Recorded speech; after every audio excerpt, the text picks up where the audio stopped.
Thank you. I'm super excited to be back.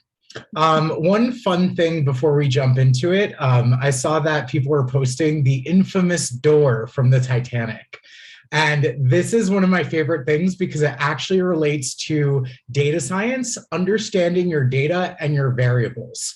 Now, one thing that's always argued is that two people could have fit on the door, but in every analysis, the size of the door is overestimated. There was a recent report of the true size of the door when it was released in like a museum thing from the actual prop.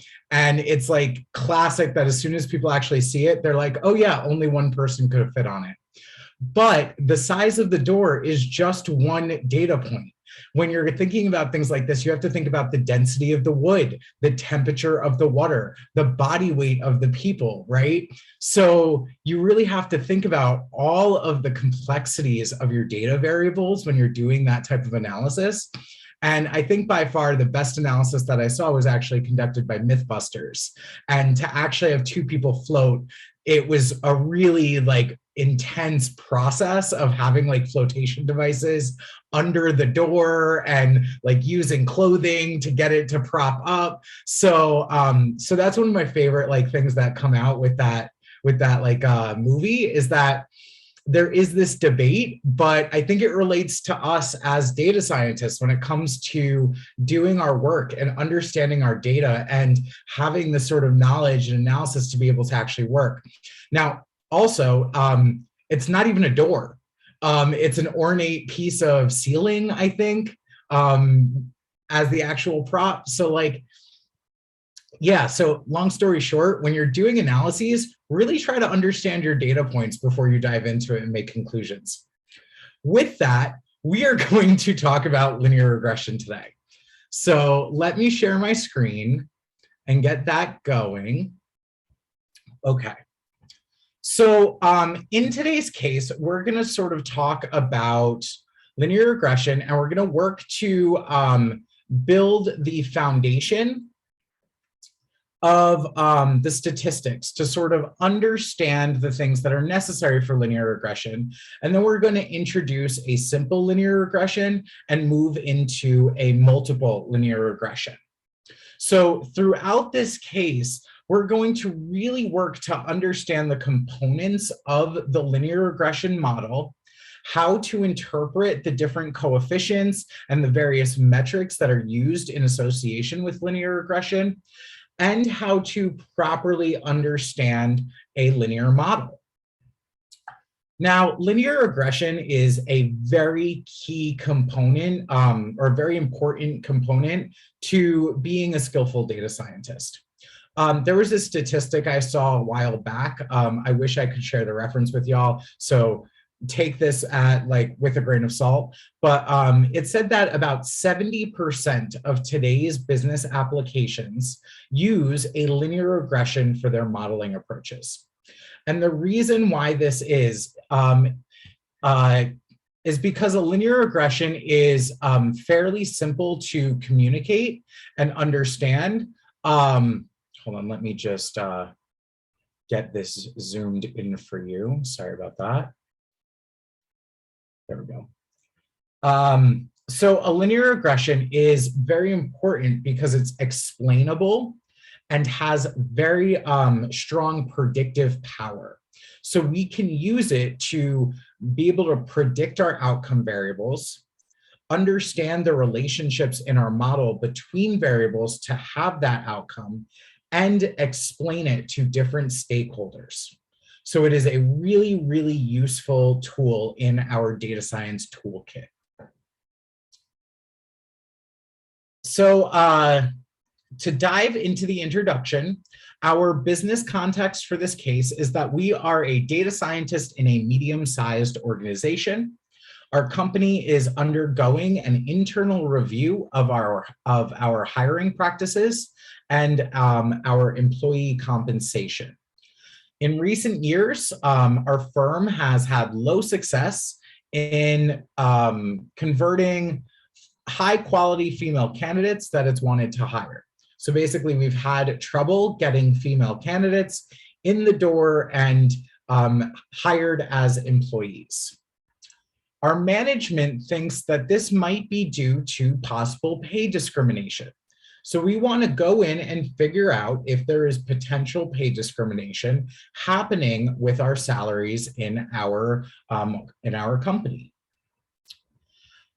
So in short, as part of our internal review, the Human Resources Department approached us and asked us to investigate the question, on balance, are men paid more than women in our organization? And if so, what is driving this gap? So in this question, we are asking, is there a difference between men and women's pay rates? Or more specifically, is there a statistical difference? And if so, what is contributing to that gap? So what factors are coming into play? So here we're establishing whether or not there is a difference, but we also need to look at ways in which we could explain that difference. And this is where linear regression really comes into play. It gives us the ability to quantify that difference and understand the factors affecting it. Our analytical context for this case is that the Human Resources has provided us with a data set or a database of employee information. And this information contains various attributes, such as performance, education level, income, seniority level, etc. Here, we're going to use a linear regression technique, well, multiple, to solve our business problem looking into gender pay gap within our company. And we'll see how linear regression quantifies the correlation between our output variable, which in this case is pay, and our input variables, which in this case are education, income, seniority, and a couple of others. So the way this case is structured is first we're going to perform a simple exploratory analysis to investigate the differences in pay, just looking at the variables. And then we're going to use those observed insights to formally fit a regression model. And third, we're going to address the pay discrimination issue that our model shows or doesn't show. So first we have to import a couple of these applets. It's okay if they don't work on, it's okay if you are not, if they don't function on your end. We'll dive into them pretty in depth in this case. Now I see someone said that we are not seeing the shared view. Is that held by everyone? If you are seeing my screen, give me a thumbs up. If you're not seeing my screen, give me a thumbs down. Okay, good. Okay, so most people are seeing it. Awesome. All right. So maybe restart your individual Zoom. If you're having a problem, you can close out of the meeting and rejoin. That might help. We're going to keep things pretty simple at the beginning. So there's not going to be too much that you're going to miss if you need to hop out and hop back in. Okay. So the first thing that we should always do when we're doing a data exploration is just get a quick snapshot of our actual data and see what the table looks like. In that step, we also want to look at each of our variables and make sure we understand what our variables mean. This sort of goes back to the initial conversation around the Titanic door, but here we're looking at our pay variables and our employee information in our employee database. So here are the first 5 rows of our data set. We have in the first column job titles, and we can see that we have a project manager role, some marketing associate roles, sales representative roles, account executive, and there are a few others in this data set throughout, but we can see that these are text-based data that are giving us the name of the job title, right? And we could maybe consider these as categorical data or ways that we could group based on job title. So that's something that we might want to consider when we're working with this data. We also have age here. This is numerical data, and we can see that this is an integer. So we have different numerical ages for each of these positions, well, each of these employees. We have a performance score, and we can see that this is a float type data with 2 decimal points. So that's good to know. We see that we have education here, and we can see high school, master's, PhD. So this would also probably be a categorical data of some sort, or, well, it's a string that we could view as categorical data. We have seniority here, and the thing to note here is that seniority is in years. So seniority, when we first hear that, we may think of categories like a junior or mid-level or senior level, but here seniority is actually represented in the number of years that that employee has been with the company. And then we have our yearly pay. Here we can see that this is also in an integer format, and we can see different levels of pay here. And this is in dollars, so that's cool. And then we also have male and female here, and we have M for male and F for female. Now, if you're working with gender in maybe a more modern data set, these categories may be a little bit more diverse. There may be trans categories, there may be non-binary, there may be male, female, intersex, whatever the categories are, right? Here we only just have 2, and that's what is in this data set. So we are going to work with that. And we have male or female. Now, this being male or female in this simple form actually works great for our analysis because we're looking at the difference in pay between male and female. If we wanted to do maybe a more robust analysis, we might want to look at that further. But if we're including different categories, we also have to think about the representation in the data set. If there's only 1 or 2 that don't fit in these categories and fit in maybe a trans category or intersex or non-binary or whatever, 2 data points is not really going to be representative of a whole group. So that may skew the analysis around those 2 data points. So you may need to think about how your data is actually being represented for the conclusions that you're working to draw. Okay. So the performance score, we had a question of how that is calculated. It's on a scale of 0 to 100. We don't necessarily know exactly how that's calculated. It could be calculated by a hiring manager. It could be calculated by a series of reviews. It could be calculated by maybe the employee has to meet certain obligations or fulfill certain tasks, and the amount of tasks that they fill in a given time relate to that. We don't necessarily know what the performance score is here, but again, for our question, we don't necessarily need to know that. We would just need to be able to quantify and explore the differences in the performance score.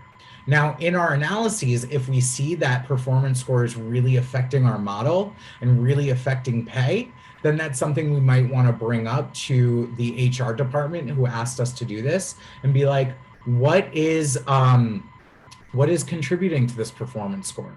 What's affecting it? And get a little bit more information on it. Okay.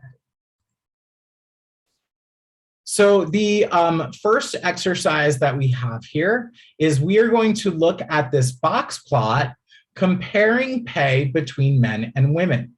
So for this box plot, we are literally just taking the 2 categories, male and female, in our gender column, and we are plotting a box plot of the pay. So we're looking essentially at the distribution of pay for either males or females. So what do you think we can conclude about this box plot? Take a look at it, share some of your thoughts.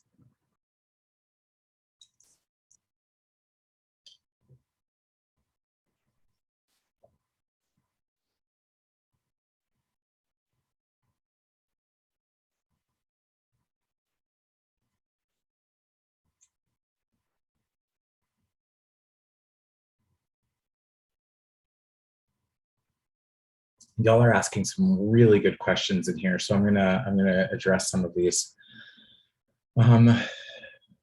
Okay, so there are a couple questions regarding normal distributions or skewed distributions. In linear regression, and this is a little bit more advanced than today's case, in linear regression, there are a set of assumptions that are being made, and one is that the output variable that you're working with and also the input variables represent a normal distribution or close to normal distribution.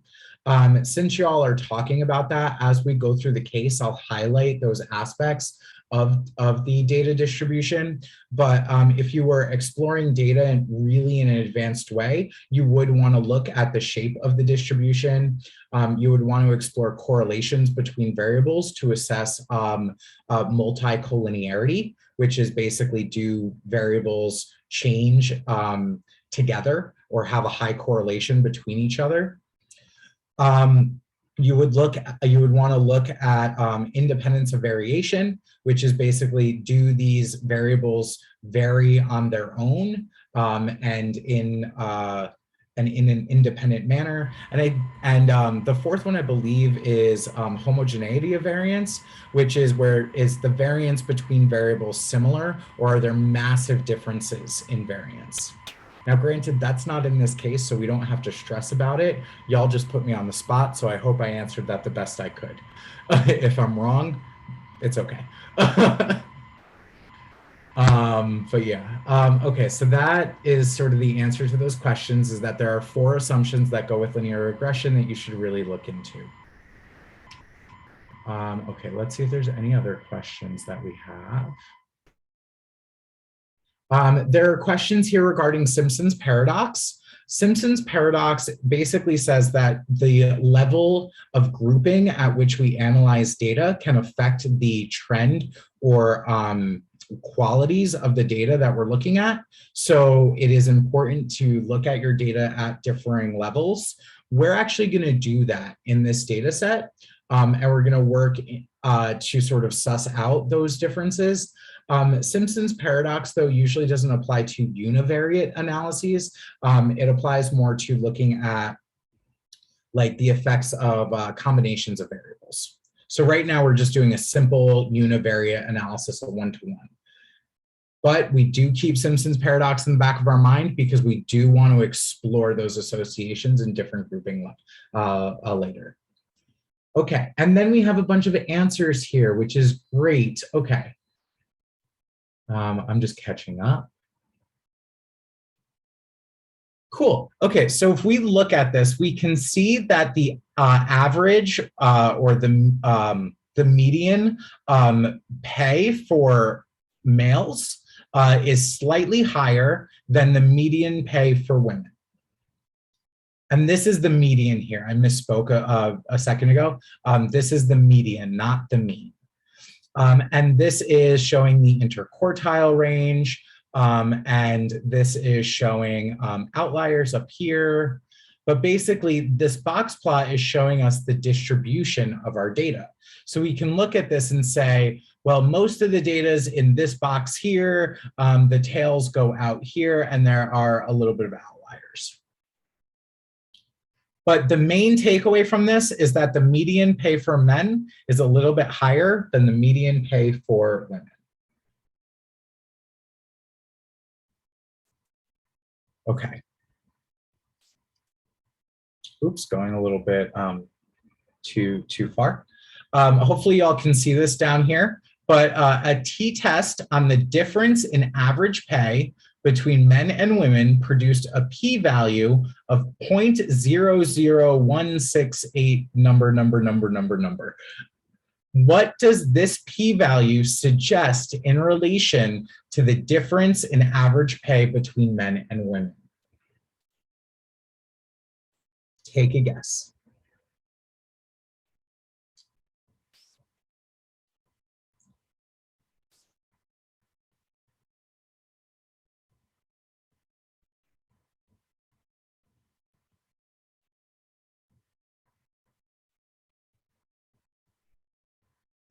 Cool. Okay. So There are some really good things in here. Viviana is after my heart, where she said significant difference at a 5% level or 0.5 alpha. So that is exactly it. There's a significant difference between the average pay of men and women at a significance level of a 0.05 alpha. So that basically means that there is a difference between these. Why did we do a t-test here? A t-test is used to find whether or not two values are significantly different. So it looks at the values across the entire data set, and it says the values in this one group are significantly different from the values of these other, of this other group. Cool.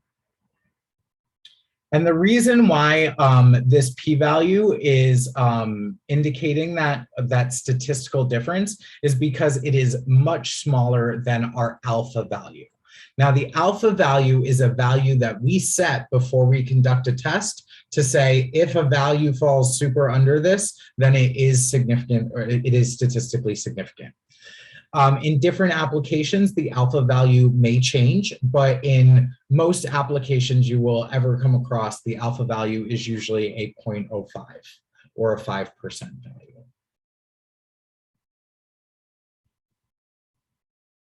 Okay. So moving on to the next one. Now we're going to look at the scatter plot between pay and age. So this is our first scatter plot that we're going to look at with pay and age. But if you run this box plot app code for this little applet, we can actually get an interactive sort of thing here where we can play with all the other variables. So first, we're going to look at this scatter plot. And we're just going to say, what observations do we see here?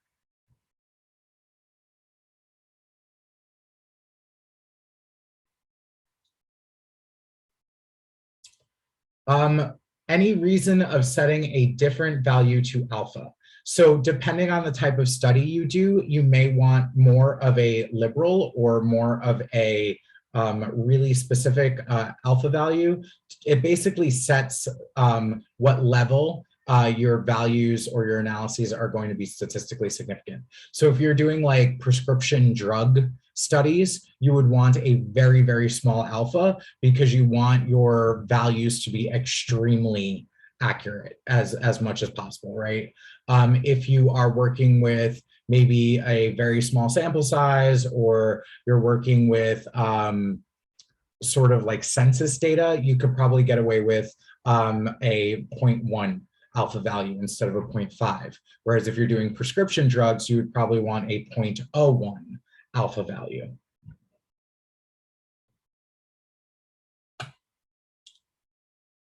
Cool. And these are some great comments.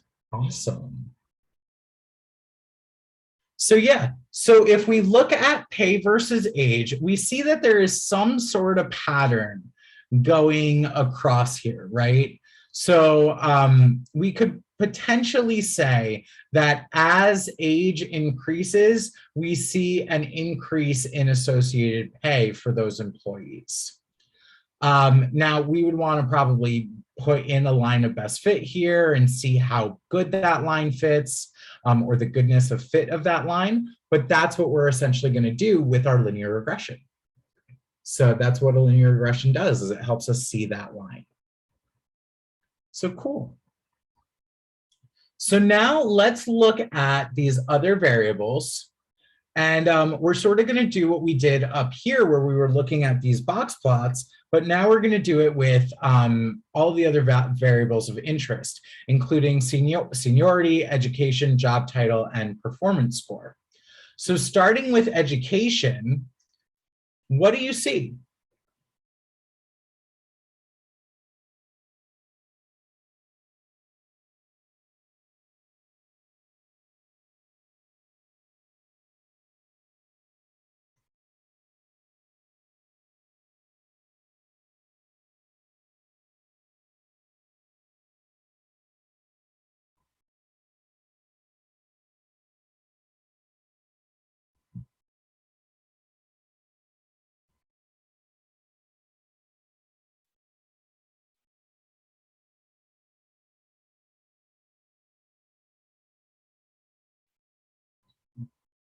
Cool. Okay. I like that comment. This company has good pay rates.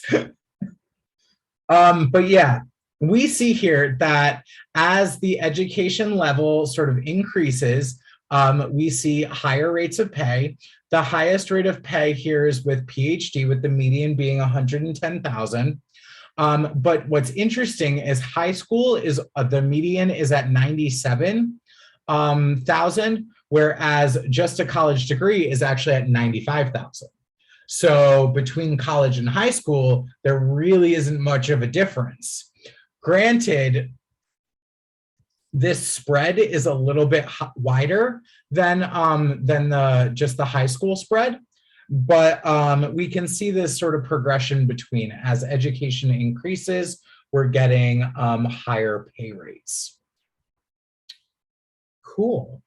And by the way, just as a personal note, this is one of my favorite visualizations because you see the distribution in a box plot, but you also see the dispersion along that distribution of the actual points using these, this basically a scatter plot combination. Cool. All right, so now let's look at seniority and do the same thing.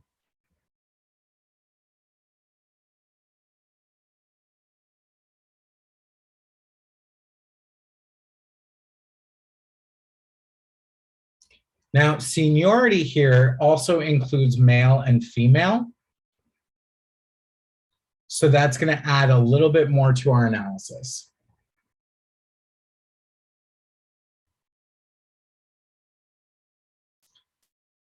Andres, yep, it is very similar to a violin graph. Violin graphs are also one of my favorites.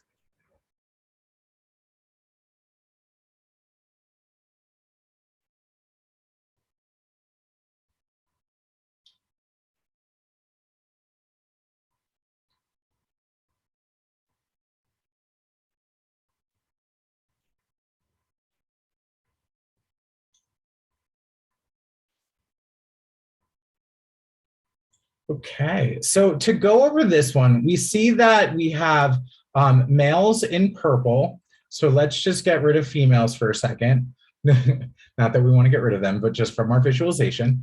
And we can see that as seniority increases, we are getting somewhat of a pattern of increasing salaries. But we can actually see that the median is kind of variable here. And once you get to a certain sort of seniority level, the growth really begins to sort of either stagnate or diminish, with a lot more sort of spread in this like nine years of seniority column. And then we can look at females. And again, we see a similar pattern here. We see, though, that there's a little bit less spread, but again, we see that pattern running through the data. And then when we look at both, we can see that female employees are consistently or have consistently less salaries than men based on this visualization. So that's some takeaways there. Okay. Now let's look at performance. Again, performance is male and female.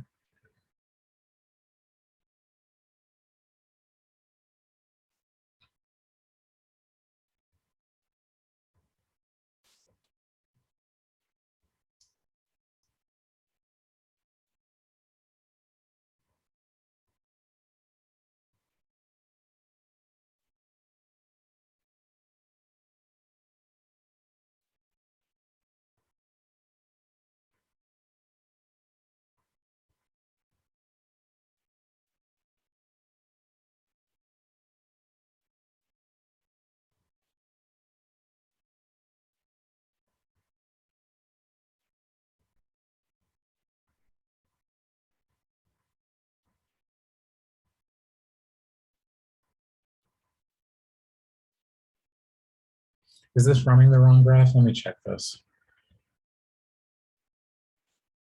There we go.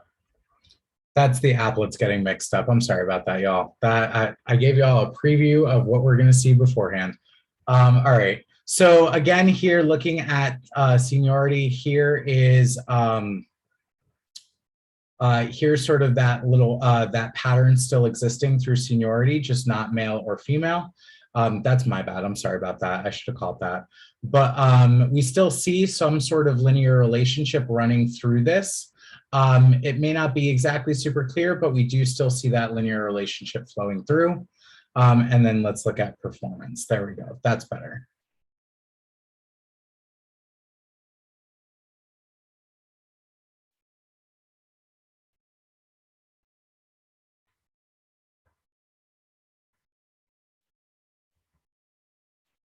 Thank you for pointing that out for me, by the way, y'all.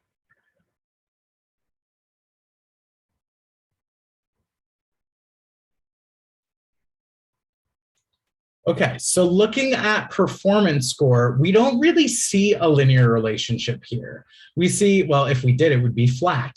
But we see that the median is pretty similar across the board. And we also see that dispersion,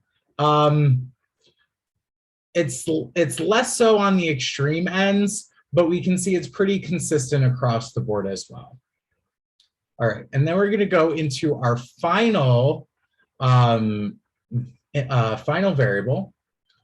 And here we are looking at these different job titles. So we can't really look for a pattern across this data, but we can see which job titles have higher or lower pay compared to others.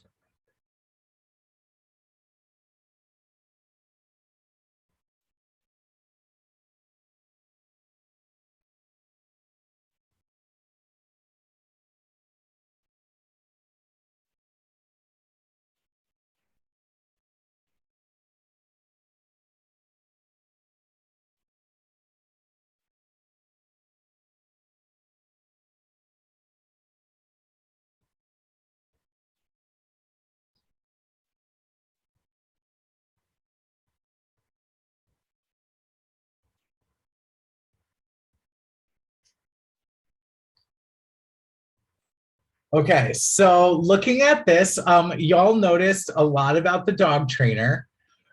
So while there may be dog trainers who are making close to 150,000, maybe that outlier is Cesar Milan, as Alejandro mentioned. The median is really 89,000, and it's lower than every other job title here, right? We can see that dog trainers get paid less than every other job that's listed in our data set. I don't necessarily know what this company does, where they have dog trainers, web designers, marketing associates, and project managers. Who knows? But yeah, but looking at this, we can see that the median pay of a dog trainer is less than other job titles in this same company. Okay. So going over this in total, there is significant variation in pay across some of our attributes. We notice that pay increases with seniority. We notice that among job titles, project managers are paid relatively high on average, but dog trainers are paid much less. And we also saw that pay compared to education is similar across most of the categories, except for people with PhD who are paid slightly higher. And we saw that there was a little bit of a linear relationship between pay and age, and that's what we saw up here. Cool. Okay, so now what we're going to do is we're going to look at those values, or look at those plots again, but now we're going to look at them according to gender, or including gender.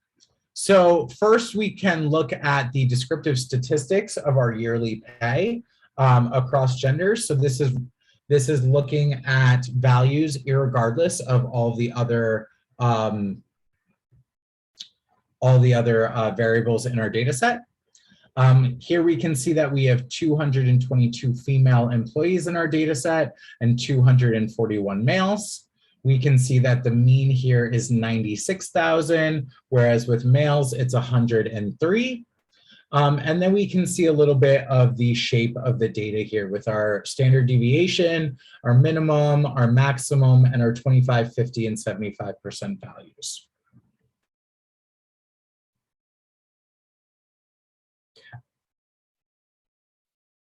Now I'm going to run this. And now we see the male versus female. Okay, so looking at let's start with education since it's first on the drop down here. Looking at education, what do we see? What are some findings? I will be right back as y'all write.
All right.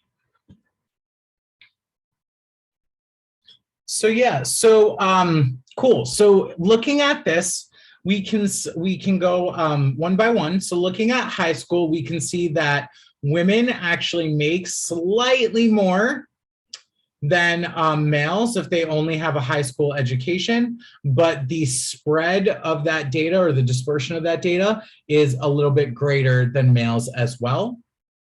So we want to take that maybe with a grain of salt as we're looking at it. Then if we come over here to college, we can see that males are paid higher on average compared to females if they just have a college education. And here it's interesting because we see that with females, the entire spread of the data is shifted lower than the spread from males.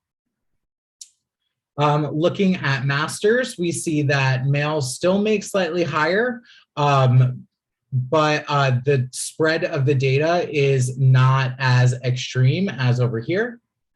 And then looking at PhDs, we can see that it is pretty comparable, again, with men making slightly more than women. So if we were just looking at gender here with education, we might conclude that in most cases, men are just making more than women. Right? So that could be a conclusion if we just looked at this data. But let's continue our analysis and see what else comes up. So now let's look at seniority level. What do we see here?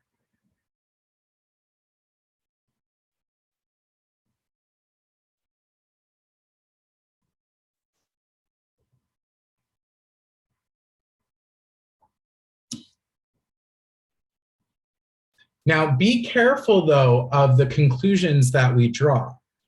Right now, we are just looking at some indications of what we might be able to conclude from the data. We don't necessarily know if there is causation here yet. You have to be careful with causation. Okay, so we can't say certain things like seniority equals higher pay, or men are paid higher than women in every case, because there are cases here that prove that that's not true. So we have to be careful with causation. Right now, we're just looking at the patterns that exist, and we're sort of describing the data.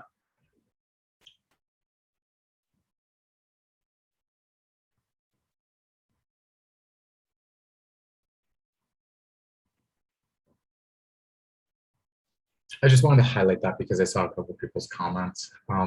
Cool. All right, so here looking at our pay and our seniority levels, as we go through, we can see that pay between men and women is kind of variable throughout each seniority level. I would say that in most cases here, we're seeing that the median pay for a female is less than that of a male. Here's an exception at 8 years of seniority.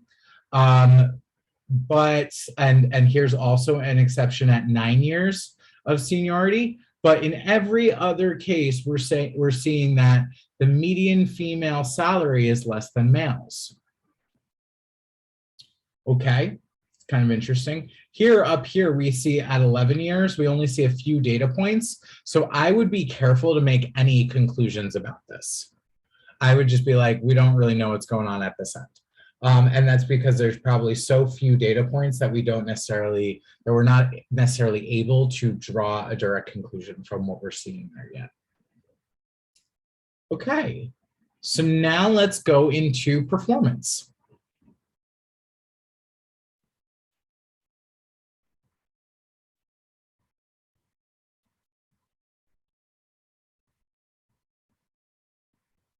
Christian, I don't think that's just a #1 rule of DS4A. I think that's a #1 rule with all of data science, is to be very careful about making final conclusions on your first view of data, and maybe even on your second, third, fourth, 12th, 30th. The way you should think about it is the data scientist in the room is the one who has to ask all of the hard questions about the data. Data scientists should be one of the most critical people in the room.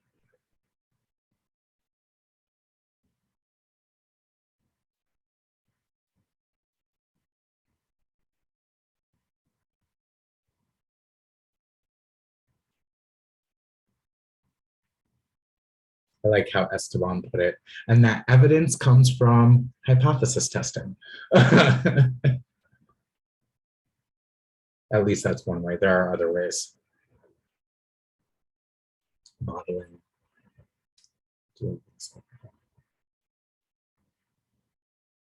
Okay, cool. So again, looking at this, as we go across this performance score, we could see that, again, women are making less than men at pretty much every level of performance score. Now, granted, we don't necessarily see a true linear relationship here. I would actually maybe even argue that it's more of like a parabola if I was looking at this data. But we can see that in every case, the median pay for women is less than the median pay for men. Here at around 80%, it is very similar. If I was looking at this data set in a real world situation, I would actually question this, because any sort of performance scale, especially if it's like self-reported or human reported, can be flawed, and it usually averages around 70 to 80%, which is why we see like massive spread here probably. But I would be skeptical of this range of the data. But that's just like a side thing that doesn't really come into play with this case. Okay, and then finally, let's look at job title. What do we see here?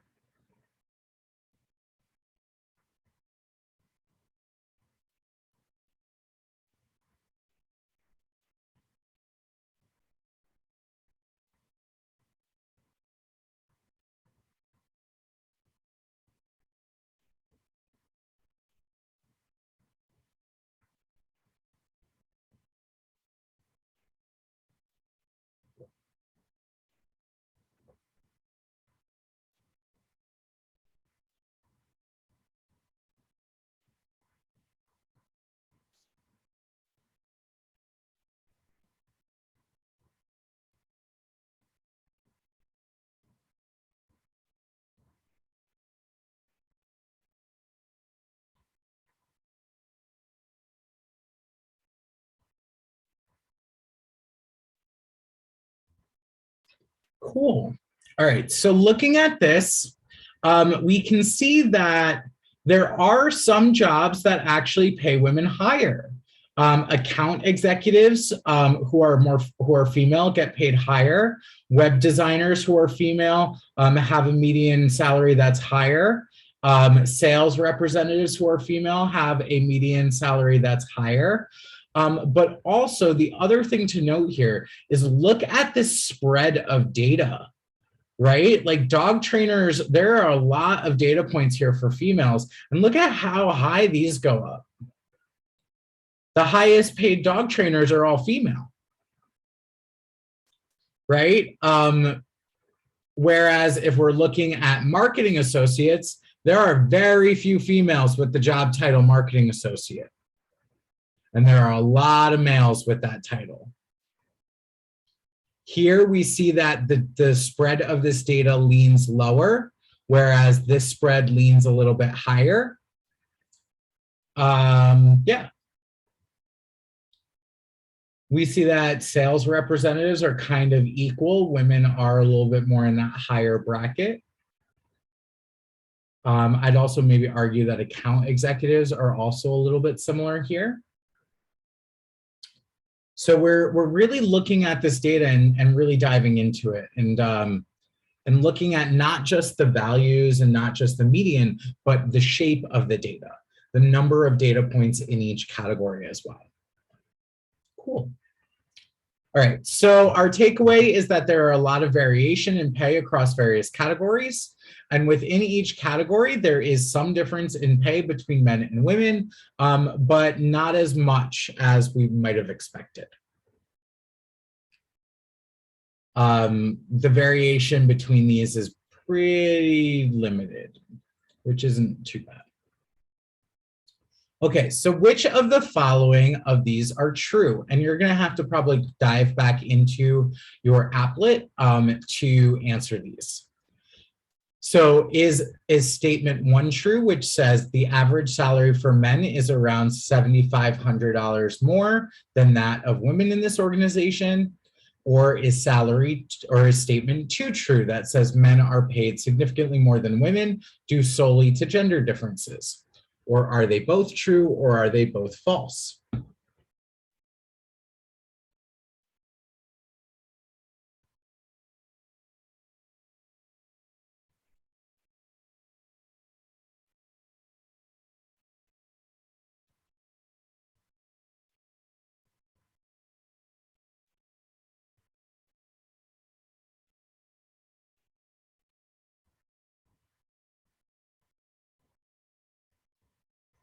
Got some variation here with answers.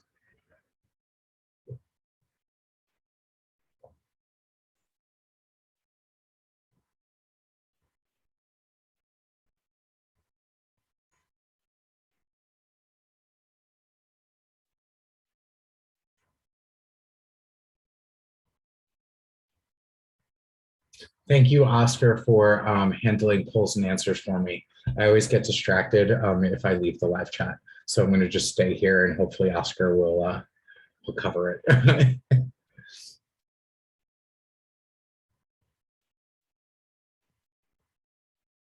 me hop over there. Ah, there we go. Okay, I can see people's answers there as well. Cool. All right, so I will hop back and forth. Thank you, Oscar, though, for managing that side of things.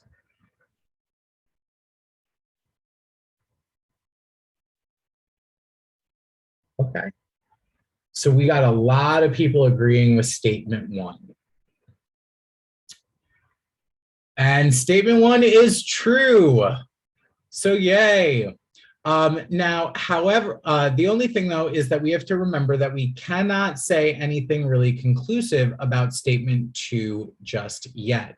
We've really only been looking at descriptive descriptive aspects of this question.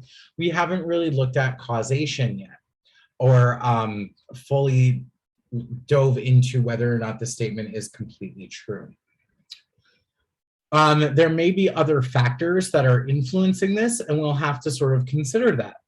For instance, the men in this data set might be all in senior positions, which I actually saw a couple of people mention in our live chat, while women might be in more junior positions.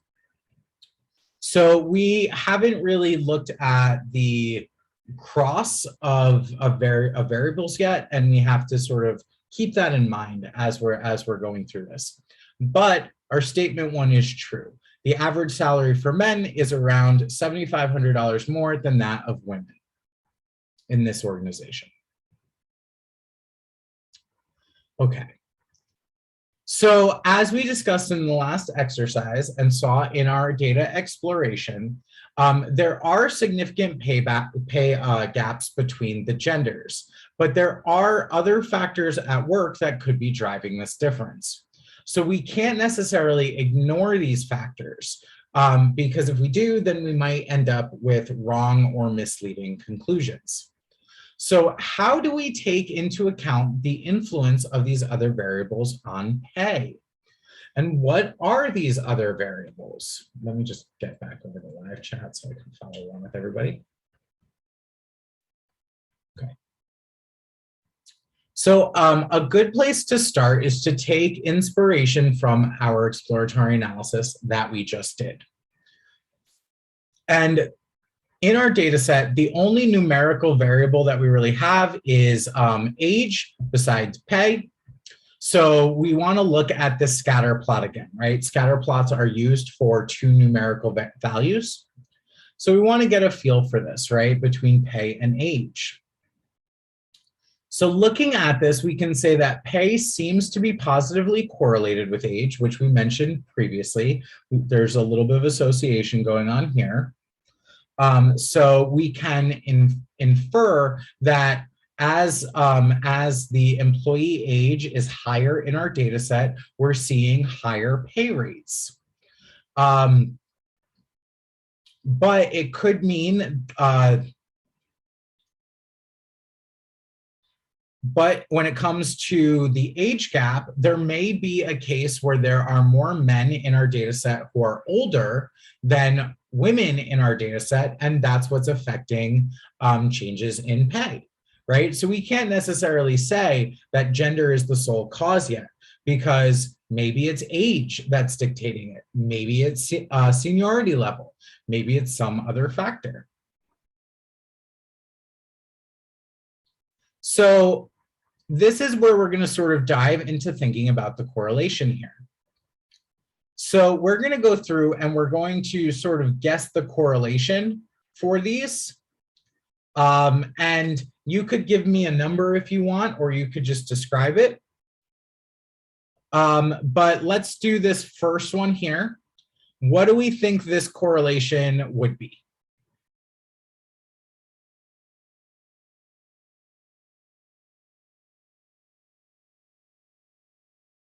Okay, a lot of people are on that. Cool.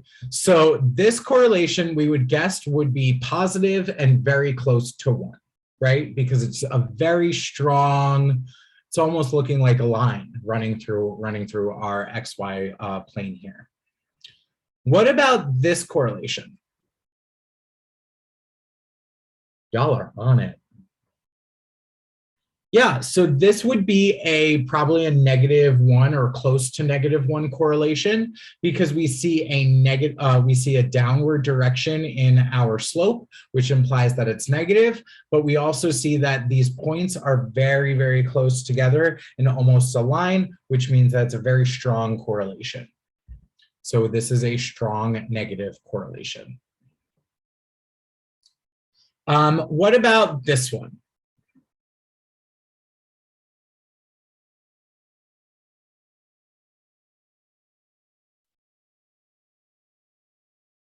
A little bit more variation here, but we see that it's positive. Maybe it's like a 0.6, 0.7. By the way, I'm going to reveal the actual correlations for you after this conversation, so don't stress. But maybe it's somewhere around there, right? Cool. All right, what about this one?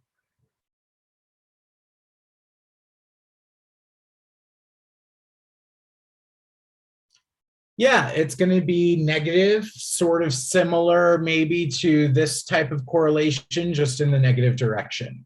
If we're looking at these two, though, which one do you think is more of a stronger correlation? Do you think this one is stronger or do you think this one is stronger? If 1 or 2, to make it easy for you. Yeah. So this second one down here is probably a stronger correlation. It's still negative, but it is probably a stronger correlation. Cool. And then what about this one? What do we think the correlation is here?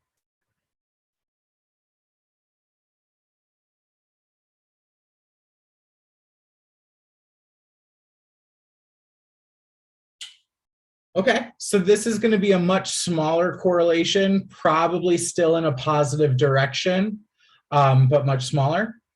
And then this last one. Negative, yeah, cool. And also probably a very weak correlation. So here we can see the answers. So we have about a 0.999, close to 1, a negative almost 1. We have a positive 0.5 here. We have a negative 0.7 here. This is a very small positive correlation at 0.001. So this line is actually probably like that running through or something. Very small correlation there. And then here we have a little bit stronger at a 0.3, but not very strong. We're pretty much close to 0 in a slight negative direction. Cool.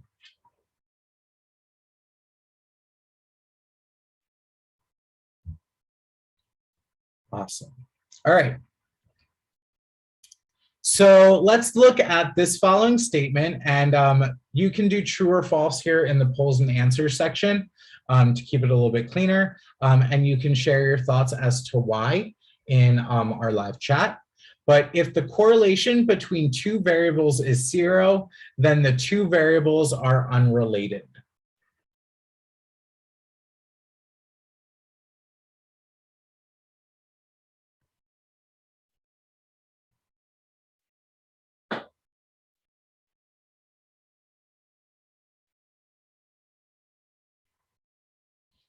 Oops, went a little bit too far there. Okay.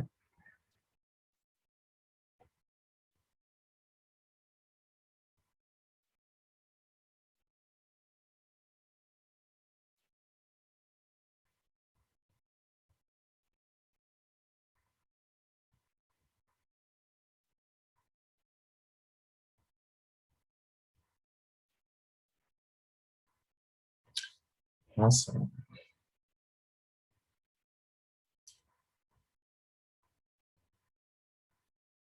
All right. Y'all are very intelligent, which is great. So this statement is false. And the reason why this is false is because there may be a relationship that is not necessarily captured in a linear sense. There could be more advanced relationships that exist that are nonlinear. So here are some examples of different types of correlations. So here are what we're most familiar with, right? Where we have one as a linear relationship, and we have different levels of dispersion across the data set, 0 looking the most scattered. Here, all of these are 1s as correlation. It's just the slope of the relationship is different, but the relationships is still extremely strong. And here, all of these are a 0 when it comes to correlation, but they just exist on different orders. So here we've got sort of a wave pattern going on.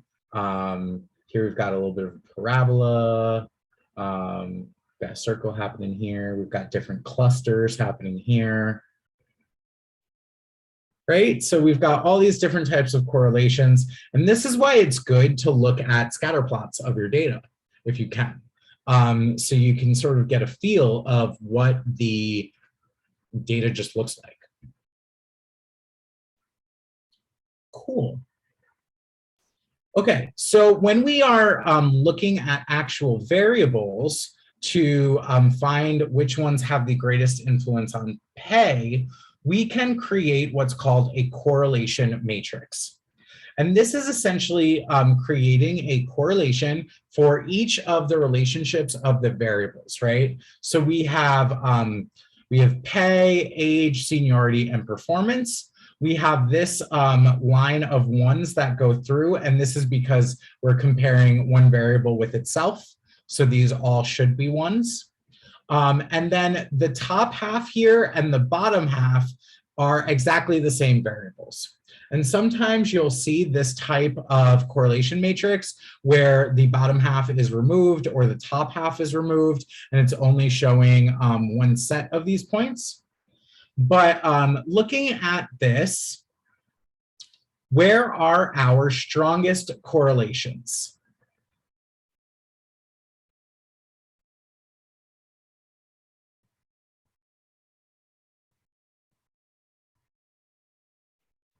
Besides the red boxes, because those are comparing the variable with itself. So age years compared to age years, seniority compared to seniority, performance compared to performance. So we know that all of those are going to be ones because it's the variable with itself. But what do where we're looking maybe at the upper half here, which variables have the highest correlations?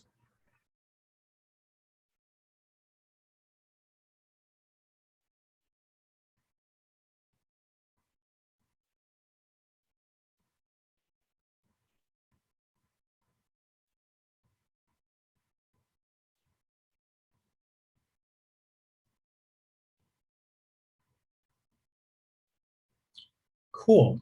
So we have pay and age as our highest correlation here at 0.49. We have pay and seniority as our second with this 0.44. We have age and seniority as our third at 0.3. And then we jump into these sort of crazy ones with performance.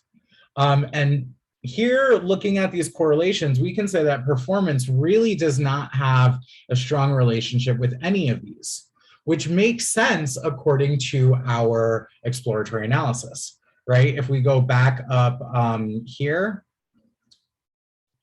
well, we can look at either one of these, but if we go back up here, let me rerun that, and look at performance, we really don't see a trend across, right? So we don't really see anything here with pay. And that shows up in our correlation matrix. Now, granted, our correlation matrix is considering this in a relationship with not just pay, but our other variables as well. And it's very, very small correlations. Now, when we're conducting a correlation matrix, we're only looking at our continuous or numerical variables. You can do other steps to sort of get similar values for categorical variables, but that's outside the scope of this case. So I don't want to go down that rabbit hole. Okay, so looking at this, our two variables that are most related are probably age or pay. Well, the two variables that are most related with pay are age and seniority in terms of a linear relationship. So we will definitely want to include age and seniority in our linear models. Cool. Okay. So once we identify some variables that are correlated with our output variable, which in this case, pay is our output variable, we can work to use a linear model to capture this relationship quantitatively. And as I mentioned before, you want to maybe look for the line of best fit. And that is what a linear model does, is it helps us find the line that best fits the trend of our data points. So it's basically looking at the line that averages out the difference between all of our points and goes straight through our data as best as possible. Now, if we have a very strong correlation, we can easily see this line because all of the points exist on that line. But if we have more of a wide dispersion or a lower correlation, the line may not be as apparent. It may be sort of existing in the data, but not necessarily as clear. So with this, we have our trend through the data points and we have our line of best fit. Now, a line has two main parameters. We have our intercept and our slope, okay? And our intercept is usually shown with this B-looking thing and a 0, and our slope is often this beta and a 1. And these are known as our coefficients. These coefficients tell us for the intercept, it tells us where our line is starting, essentially, and the slope tells us the strength of the influence of our variable. So we have an equation for a line here that we can use to identify the yearly pay. So here we have pay yearly, which is our output variable, equals our intercept plus our slope multiplied by our age. So this is the slope for the age variable plus epsilon, which is our error. So the interpretation here is that, or the interpretation of beta 1 is that an increase of 1 year in age in our data will, on average, lead to a change in our pay at whatever rate. The intercept is a little weird because it is thought of as really the baseline pay, or what the value of pay would be if the age variable was set to 0. Now, in this case, age equaling 0 doesn't necessarily make sense, but when we are thinking of our intercept, we think of it as the point where our line will cross over the y-axis when x equals 0. That's why it is that intercept. It's the y-intercept. It is where the line is passing across the y-axis, or the value of our output variable or our dependent variable when x equals 0.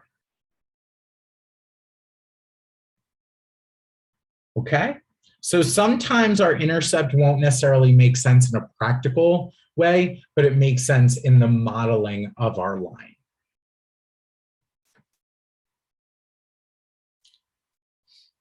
All right, and then the difference between the value that we predict by the line and the actual value that exists in, say, the scatter plot is represented by the error or the residual. And this is the epsilon symbol in our equation.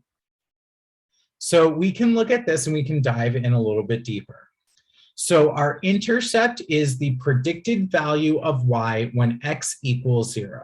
So here x equals 0, this is our x-axis, x equals 0, here is our y-axis, and at 0, our y value would be whatever this value is that is crossing over the y-axis.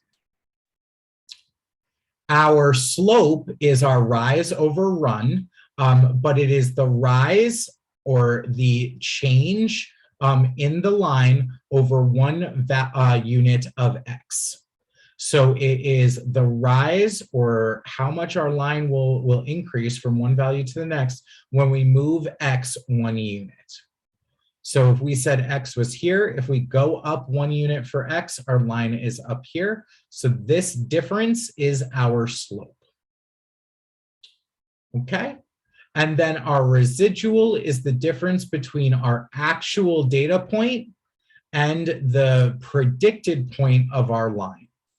Now, our line of best fit will always be a predicted value because we are using this line to model a real-world concept. But in the real world, those actual values will differ.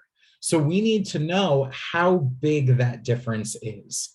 And we can use that for each point.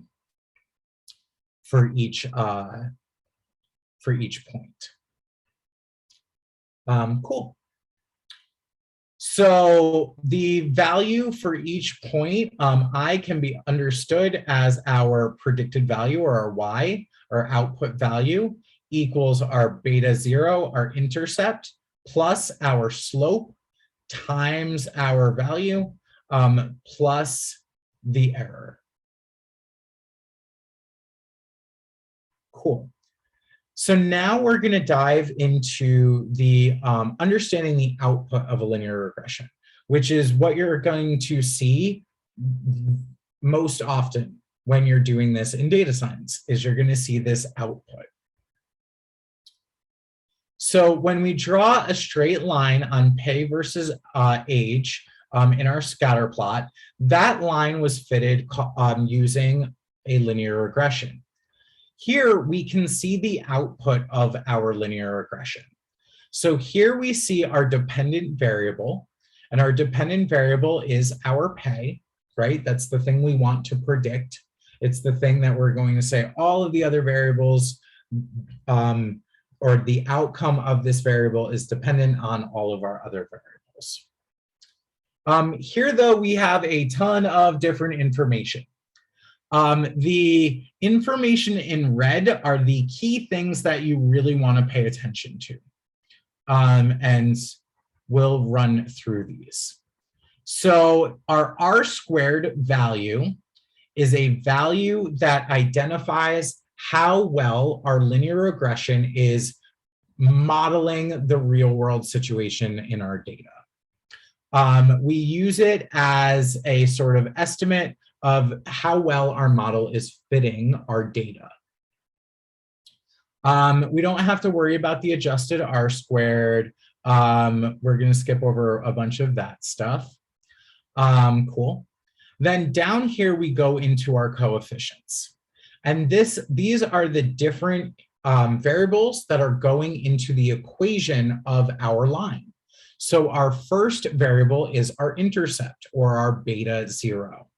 And this is the value of our intercept. So our first value in our equation would be 6.384, actually plus 4, it would be 0.006. No, it would be 63,840. I went the other direction, I'm sorry. It would be 63,840. Here we have our other variable in our model, which is age. And here's the coefficient associated with that. So that is 873. We have the p-values that are associated with those. And our p-value tells us whether or not that relationship is statistically significant. Cool. So in this, our output table, we really only focus on a small number of quantities. We focus on the output variable, which is our dependent variable, our R², the coefficients, which are our estimates of beta 0 and beta 1, and their associated p-values. Now let's dive into each of these elements independently and go over them a little bit more. So our intercept here for beta 0 is about 63,840. This value can really be thought of as the baseline pay for this model. So that is the expected pay of a person in age 0. Now, granted, that doesn't really make sense for our case, but in our model, we're going to bring it all the way down to 0 because that's how we're going to make our line. So our model is starting out at the baseline of $63,000, excuse me, of $63,000. The slope here for our coefficient beta 1, or our age, is $873. And the interpretation of this coefficient basically states that if an employee becomes 1 year older, their pay would be expected to increase in our data set by $873. So our input variables in this model, like age, can also be considered our independent variables. They're the variables that vary independently of each other. I'm going to get to a bunch of your questions in a second. Don't think I'm dodging them. I just want to go through this stuff first, and then I'll come back to them. So we also have p-values associated with these coefficients. This is because the coefficients are an estimate of the data that we have available, and they may not necessarily represent a true coefficient. It's a prediction, right? So that there is essentially a hypothesis that's being tested here. So our hypothesis for our beta 1, or our age variable, or the slope of our age variable, is that the null hypothesis is that slope of that variable equals 0. So there's no effect of that variable on, or this, there's no real change in the line for that variable, right? That's our null hypothesis. No influence exists. The alternative, or our alternative hypothesis, is that beta 1, or the slope, is not equal to 0. So there is a relationship there. And this exists similarly for our beta 0, which is our intercept is 0, which means it would start at the xy point of 0, 0, or that it's not. And then it tells us whether or not our intercept is sort of trustworthy. So the p-value of beta 1 here in our table was 0.000. Thus, the difference between 0 and beta 1 is statistically significant at our 0.05 significance level, and we can reject the null hypothesis. So we can assume that our slope is different than 0. That's all that tells us. That's what a p-value tells us in linear regression. Is our slope different from 0? Now, if our p-value was not significant, then we could not trust the slope, because the slope could be 0. So we wouldn't want to include that variable necessarily in our model. We want our variables that we include our model to be significant. And with this, in this model, and with our p-value, it implies that age is indeed associated with at least some differences in our pay. Again, if the p-value was not significant, then we wouldn't be able to make that conclusion. We would question whether or not that variable was actually affecting our output variable. Or in this case, we would question whether or not age was actually affecting pay. And that's summed up here. If a coefficient in your model is not statistically significant, it means that there is no discernible association between our variable and our output variable. Okay. And then when we look at our R-squared value, our R-squared value is our coefficient of determination. And this quantity is basically telling us how well our model is predicting values in the real world. The value of our R-squared will always be between 0 and 1, and the higher the R-squared, the higher our percentage of observed values can be explained by our model. So basically, the higher the R-squared, the better your model fits the data. So that answers a few questions that people may have. We can think of the R-squared as an indicator of how well our predictions are matching actual data points, observed data points in the real world.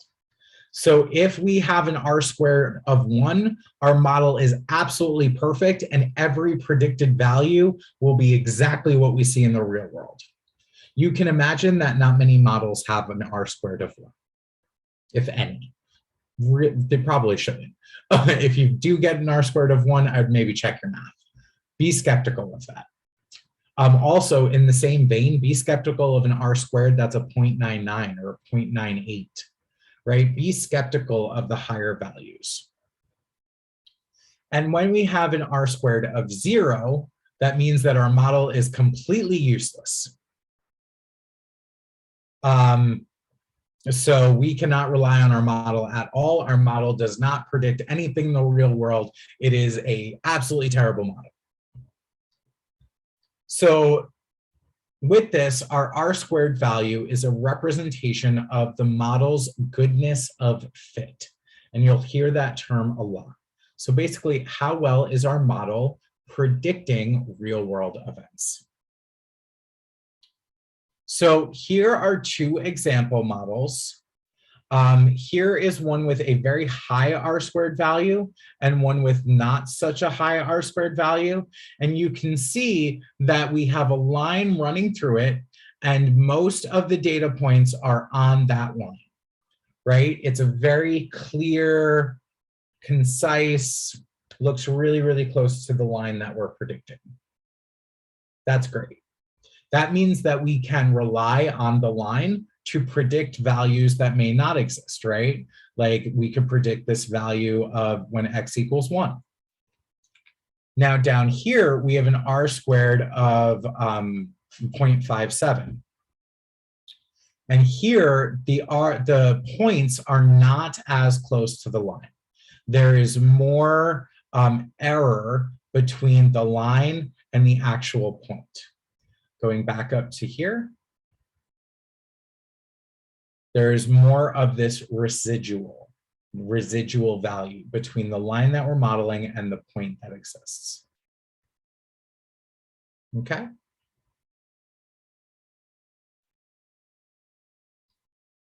Cool. Can you compare two models by their R-squared? If you are using the exact same data points,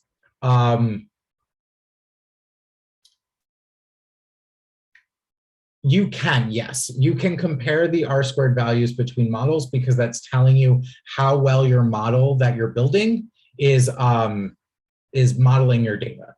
Is it a direct comparison of one-to-one?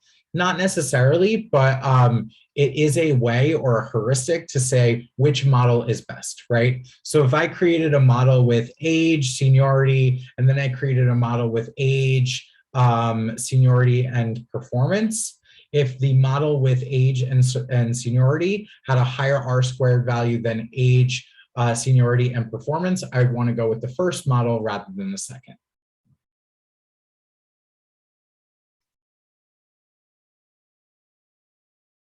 Okay, so going back up here, we have an R-squared value of 0.238 when we're looking at just pay and just age. Do we think that is a good R-squared value?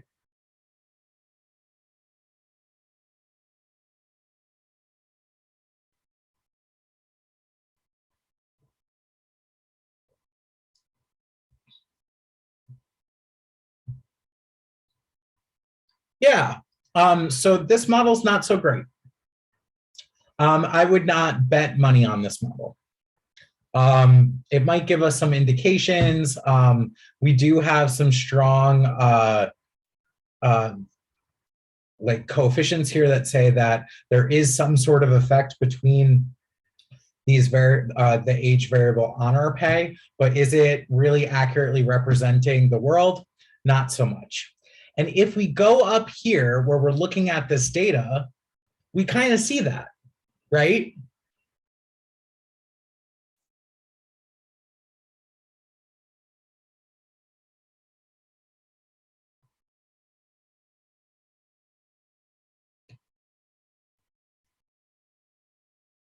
Right, we can see that the residual between these points is pretty great. Like that's pretty significant residual.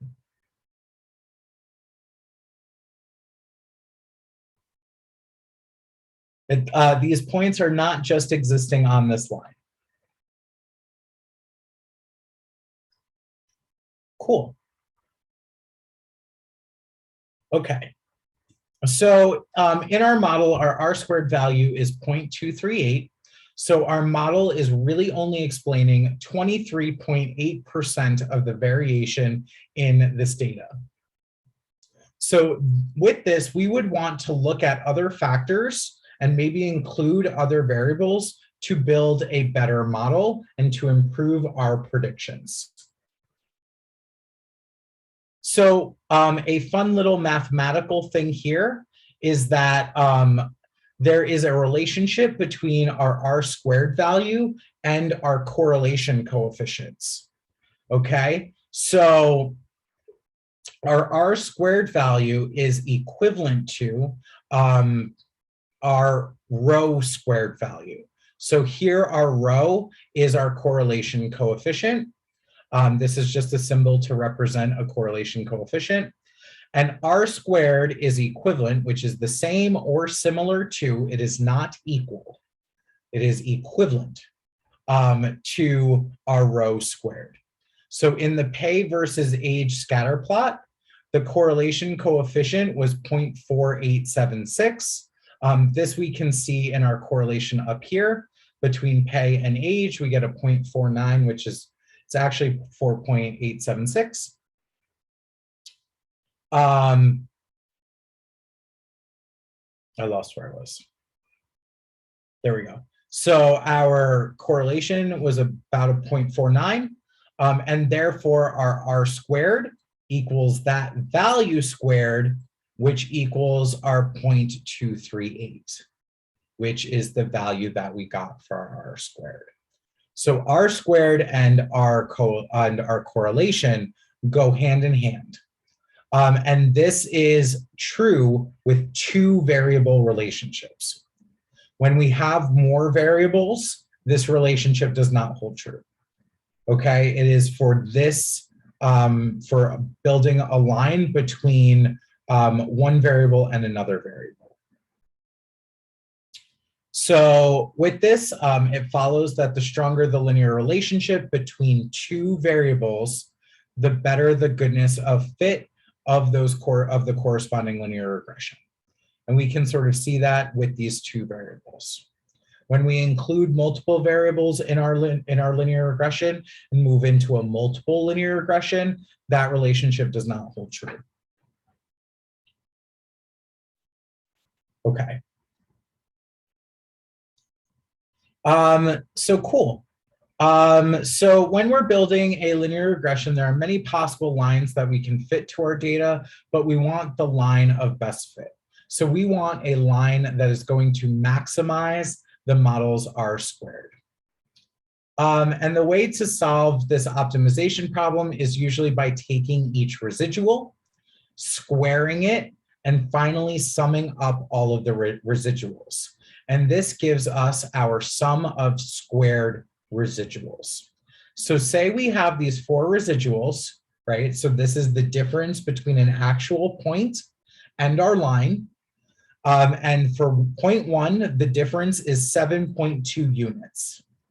For 0.2, it is negative 5.1. So the line, so the point is underneath the line, right? So if we have a line, we have a point up here, this difference is positive, but this point down here, this difference would be negative, okay?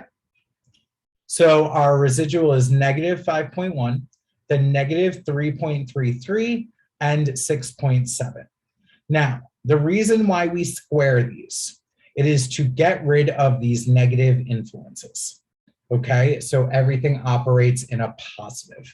And I'm gonna show you in a visualization in a second that's gonna blow your mind. So the sum of squared residual equation, or the SSR equation, is each residual squared. And that gives us a number of 133.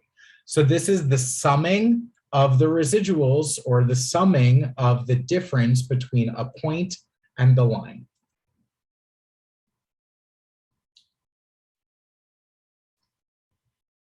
So, so different lines will give us different SSRs, and the goal is to find the line with the lowest residual. So basically we want to find the line where the points are the closest to it. That's all this is saying. It's just fancy math to say that. So if we look at these graphs, say we have 0.1, 0.2, 0.3, 0.4.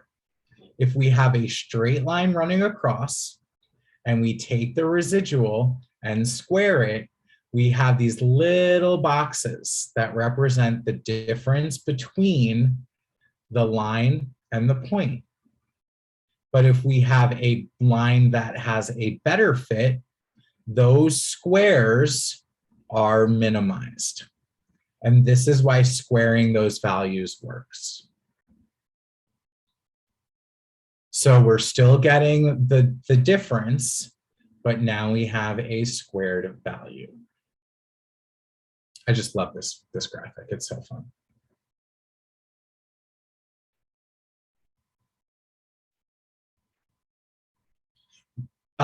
This line is what we're predicting. So this is like our model or our line of best fit. These are our points. And obviously here, the line of best fit is not a line of best fit. This is a line of terrible fit. Here we have a line of better fit.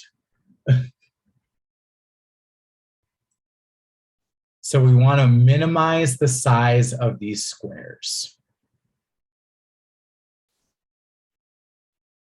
Okay. And when we minimize our SSR, we maximize our R squared. So when we minimize our residual, we maximize the value that represents the best fit of our model. Okay.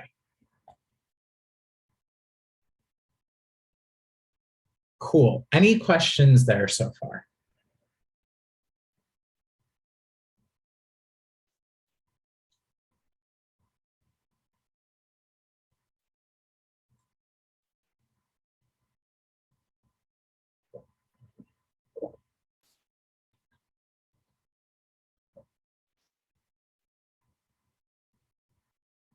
So the diagonal line, the points are closer to the line, so it's going to be a much smaller square.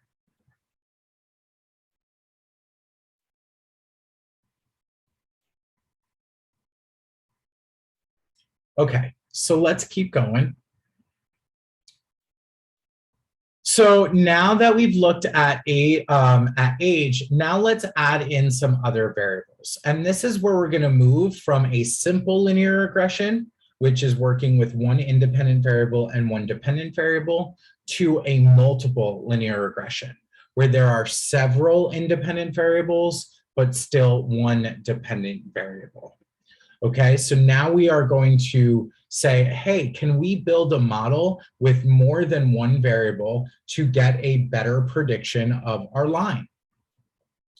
So age is a numerical variable, but in contrast, gender only takes two values, male and female. So here we're also going to include a categorical variable. Now, people are asking about overfitting. There is no overfitting in this because we're not building a model on in terms of an ML approach. Here we are just building the line of best fit, and this linear regression approach is more descriptive or inferential than it is predictive in terms of ML, like machine learning. If you were doing a machine learning model, then you would talk about overfitting. I just wanted to address that because I saw it come up a couple of times. So linear regressions can incorporate categorical variables just as easily as numerical variables. And when we look at code at the coding portion of the case, the Python package that we use to do this takes them natively. So it's great. So the trick here is that the categorical variables get coded as numerical values, right? So essentially our male, female will get coded as maybe a 0 or a 1. So there are a handful of ways to do this, but the most common way is to do this as 0s and 1s. So one category will be a 1, another category will be 0. If you have multiple categories, they can be 0, 1, 2, 3, 4.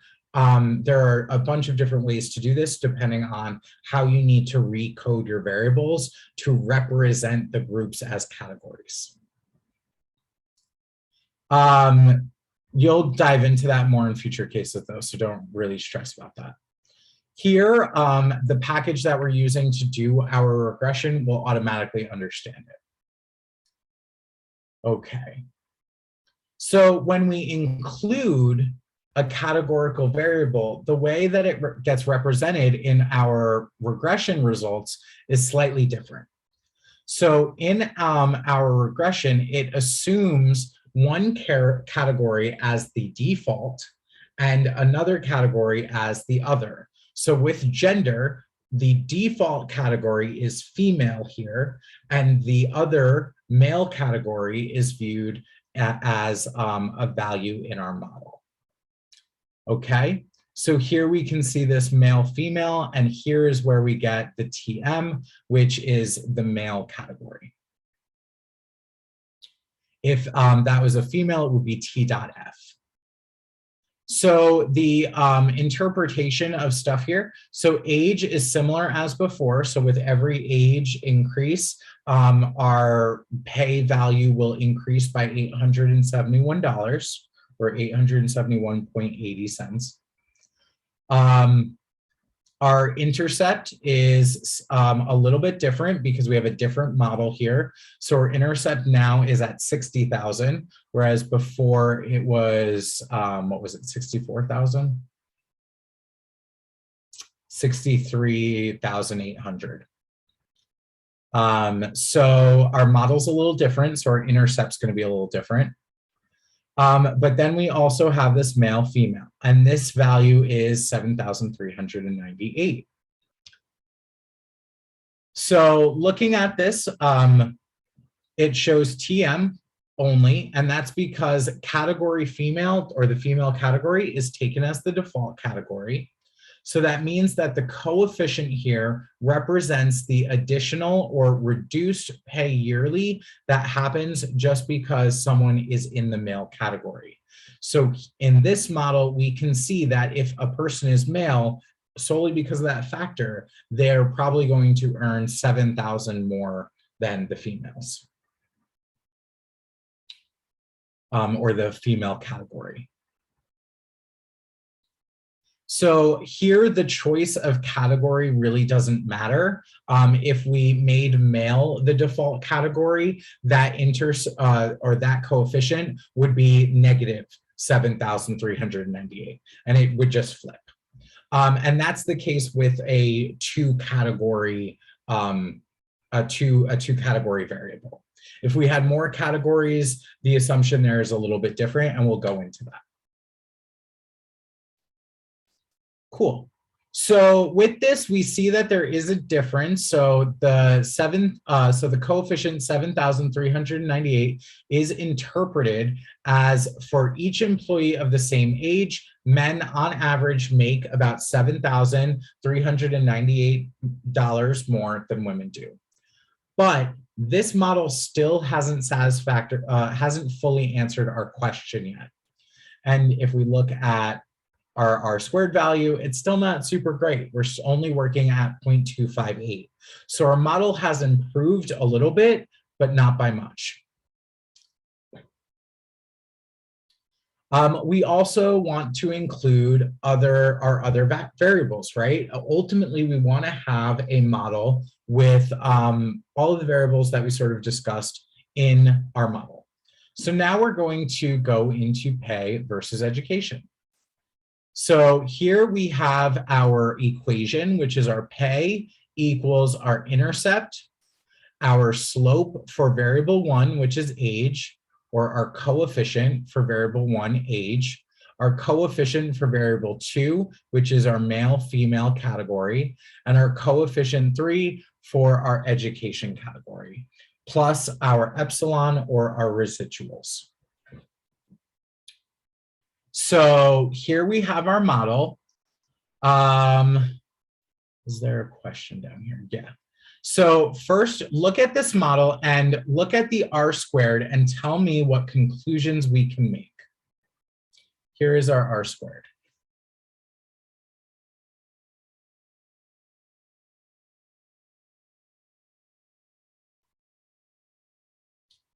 In a multiple linear regression, we are creating multiple lines simultaneously.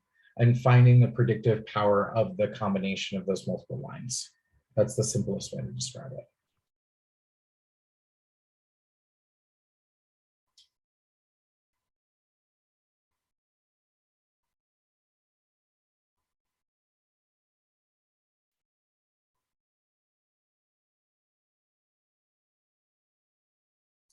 Yeah, okay, so our R squared value here is a little bit better than our previous model. Our previous model was a 2.58, so this model explains about 3 to 4% more variation in our model than the previous one. So that's our R squared. But, so it is slightly better. Is it super great yet? No. That's okay. But it is slightly better. Cool. All right, let's go through this output really quickly, and then we'll go into this. So looking at this, we have our intercept, which we've talked about previously. We have our male and female value, or our male and female categorical variable, which we've also talked about previously. We can see here that the coefficient has changed slightly.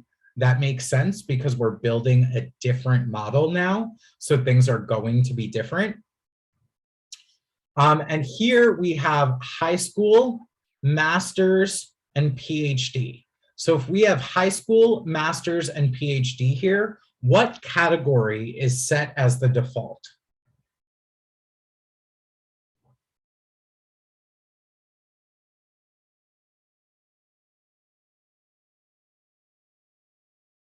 Awesome, yes. So college is set as our default, right? Now, looking at this, we see that the p-values here for a couple of these aren't so great. So high school and masters aren't super accurate, but we'll just leave that for a second. We're going to pretend that they were, right? If they were accurate, what would this value communicate?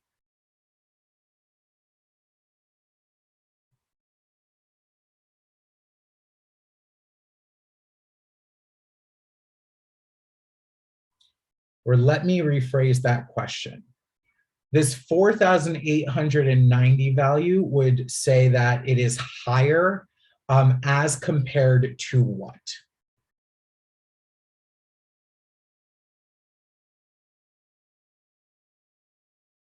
Yeah, y'all are brilliant. Okay, cool. That's the main takeaway. This 4,890 value states that with a master's, a person can expect to make 4,890 more dollars as compared to someone with just college education. Whereas this high school value states that a person with just a high school education would make $259 less as compared to someone with just college education. And a PhD, it is 1,156 more, or 11,560. Doing these conversions in my head is hard. But yeah, it would be 11,560 more for a PhD as compared to just college. And then we also have the age here, which we've also previously looked at. Cool. So our answer to this question is that the R squared has increased from 25.8% to 29%, which means that education explains a little bit more, but it's not super great. It's okay. It explains more than just gender and age. So now looking at this, which of these statements are true regarding this model? One, after accounting for age and gender, employees with a college education are paid on average $11,560 less than those with a PhD. Or two, after accounting for age and gender, employees with a master's degree are paid on average 4,891 more than those with just a high school degree.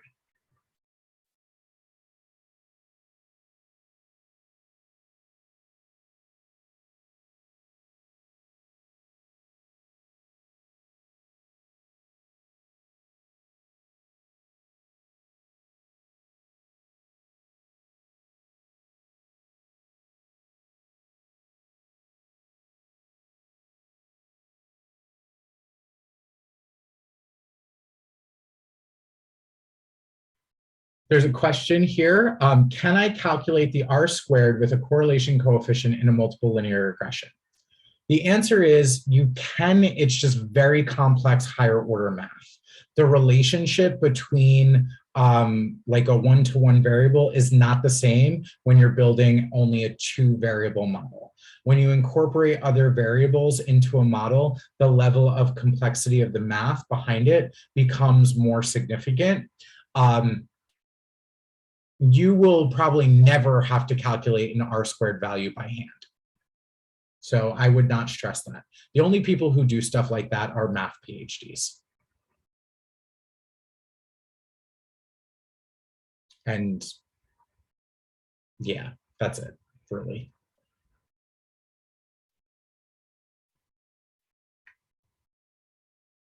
And now this is another great point. Franklin mentions if we keep adding variables to R squared or to our model, the R squared will keep increasing. How do I know when to stop? So there are two things here that I want to address.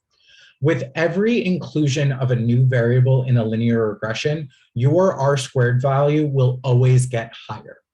Okay, that's just the nature of a linear regression. The more information you give it, the more variation it's going to try to explain. The thing that you need to think about is this concept of diminishing returns. If you keep adding variables to your model, one, do those variables actually make sense for the real world? And is it a way of simplifying or modeling actual real world events?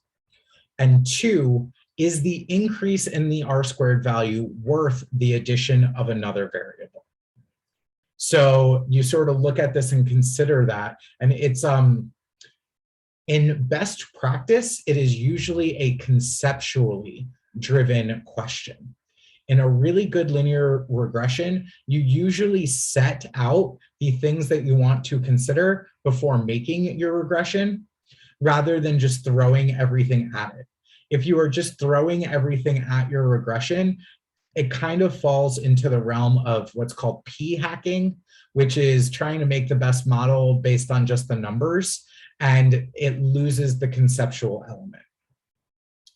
So when you're just trying to get like the best values, you sort of go into the territory of making unrealistic models or models that don't necessarily make sense.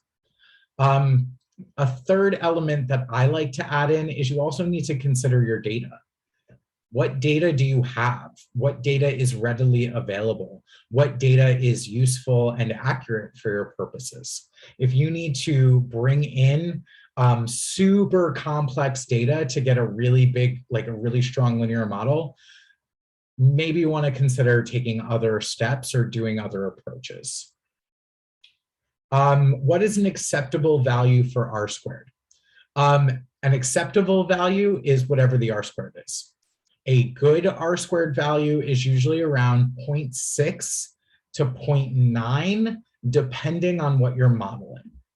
If you're modeling something that is super complex and you're trying to create a really simple model, a 0.7 may be the best that you can get.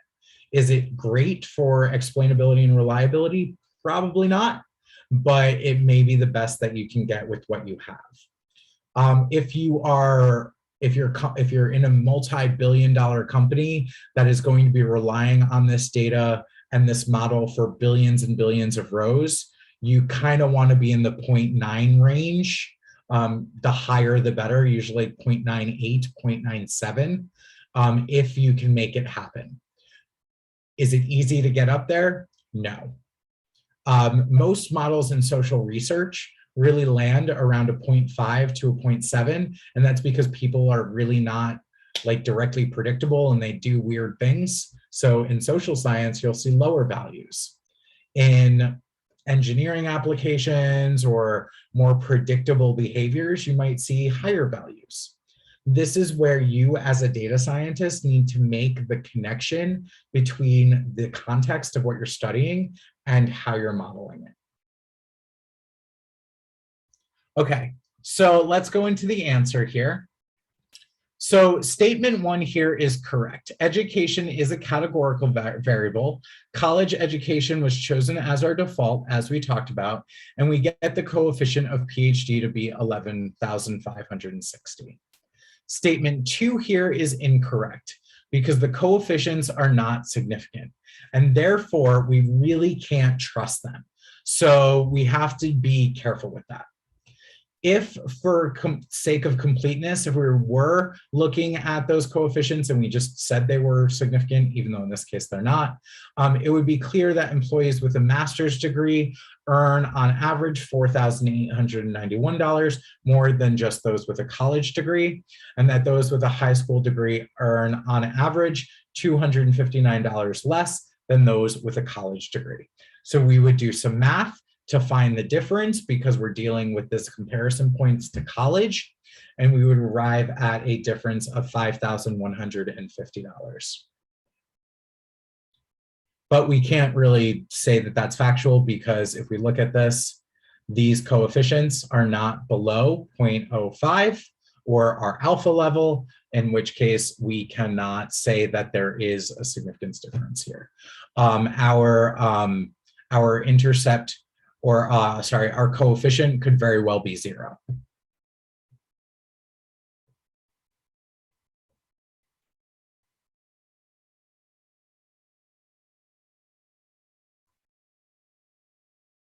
Okay. Cool. All right, so let's go into this. All right. So now we're going to create a model where we include all of our other variables. We include job title, performance score, and seniority. Here we have our output. Let me just see what the question is below this. Okay. So looking at our R squared value here, what do we think? Do we think that's better?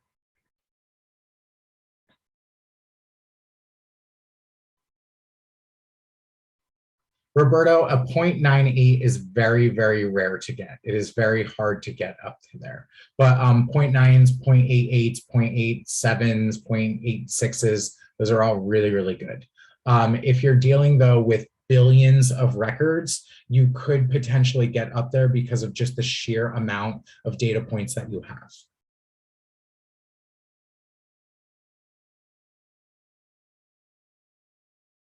I wanted to clarify that because that's kind of important. Roberta, hopefully that answers your question. If it doesn't, give me a thumbs down. If it does, give me a thumbs up. Okay. Question, should non-significant variables be removed or not in a regression? As you're developing a regression, you can remove non-significant variables, but if you're doing that, you really want to consider removing the entirety of the variable. So like if we were working with these different categories, we wouldn't just want to like leave in random categories. We would probably want to question what the entirety of the relationship is, or we would leave them in and just say, well, we can't rely on that variable. Because essentially this model is saying that each one of these are their own independent variables within the data set, and they're coded as a 0 or a 1 behind the scenes.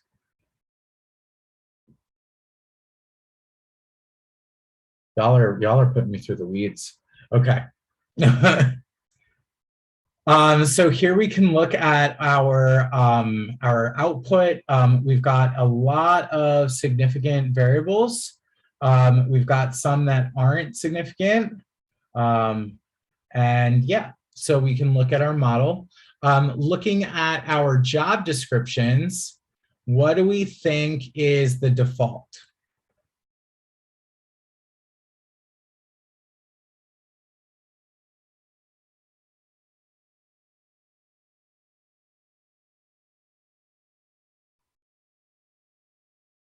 I don't actually remember, so I have to go up and check. But web designer, sales representative, project manager, marketing associate, and dog trainer.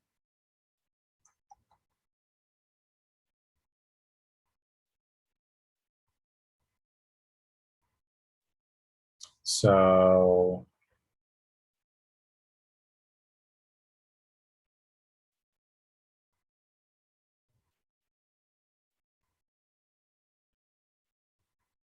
I would say account executive is probably the default here. Cool. All right, so now let's hop into exercise 8. Taking all of the factors into account, which one of the following jobs pay the highest?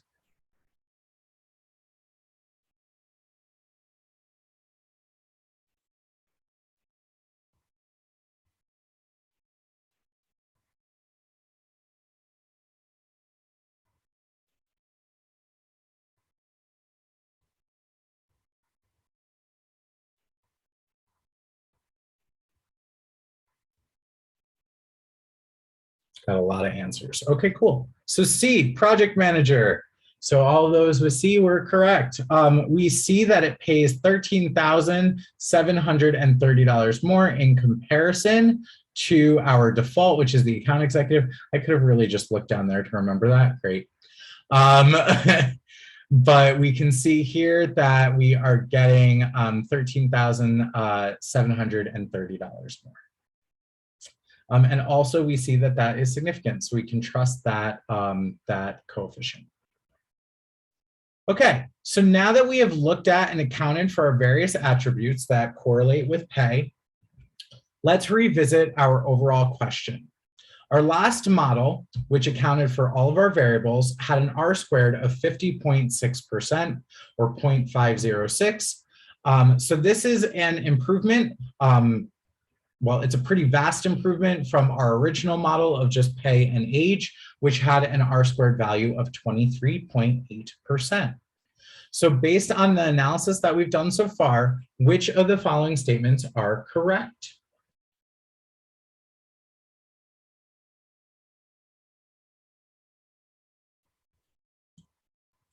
I'm not going to read them all out.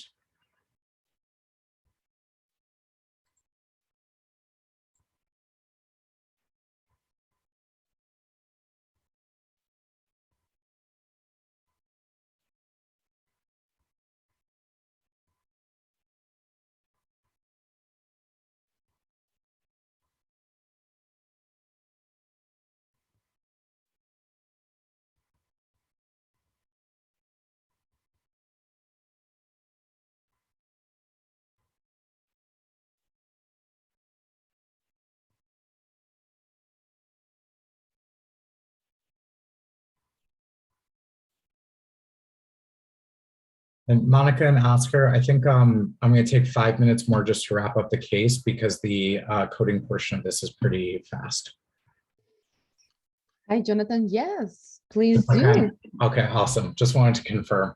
Okay, don't worry. Thank you, guys. So keep up just a little bit more because we need this topic very, very clear.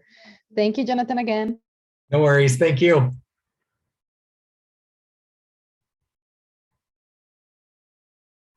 Okay, so we got a bunch of answers. So let's review this. So statement 1 and 3 are correct. So after accounting for job title, education, performance, and age, the proportion of pay difference attributed solely to gender is small. So if we look at this, we can see that the change in gender, actually even here, it is barely significant. Barely. So, so yeah. We can also see that, there we go. We can also see that there is reason to believe that there could be a disproportionate amount of women in lower paying jobs, while there could be more men in higher paying jobs, such as project manager or marketing associate.